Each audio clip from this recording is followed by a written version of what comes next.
to all those social do-gooders who thought Jesus should only take care of the lepers, blind and lame, that he should spend all his time healing the sick.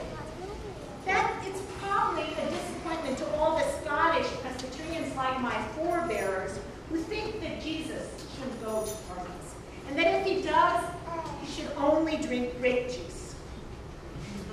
But here was Jesus at a real live party that was going to last for 7 days.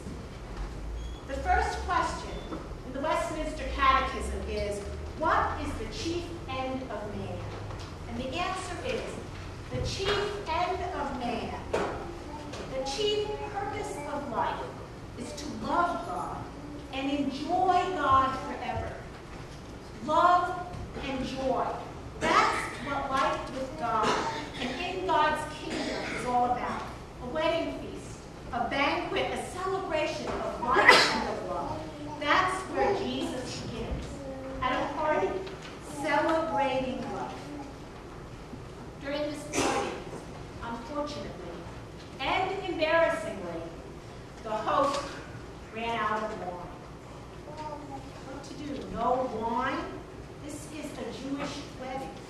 It's embarrassing to run out of wine. And they don't have any 7-Eleven to turn to. They don't have a liquor store down the street. And they don't have a grocery store around the corner with shelf after shelf of various wines to choose from. What to do? Mary, the mother of Jesus, intervened. Why? We don't know. But Mary says to Jesus, they have no wine. And Jesus replies, what does this have to do with me? Like so many mothers, Jesus seems to ignore her son. And she speaks directly to the servant. Do what he tells you. Jesus, knowing his mother, said to the servants, fill those big jars out there with water. Now these were really big jars, 30 gallons each, and these jugs were used for the rite of purification. That is, before the worship services, Jews would wash their faces, and before prayers, they would wash their hands and feet. And these jugs held the water that was used for that purification rite. Jesus said to the servant, I want these jugs filled to the brim. Not half full, not 3/4 full, not 7/8 full, not 15/16. I want them filled to the very, very top. So the servants filled those 6 jugs right up to the top line. Jesus then said to the waiter, I want you to take some wine over to the head steward and see what it tastes like. The servant took some wine over to the steward and he sipped it and he said, that tastes mighty fine. The groom has saved the very best wine until last. The steward looked at those 6 vats of wine and said, that's a lot of wine. There's enough wine here for a whole city, for a whole country, for a whole world. And then comes the key line in the story. And that line says, this was the first of the signs that Jesus did in Galilee.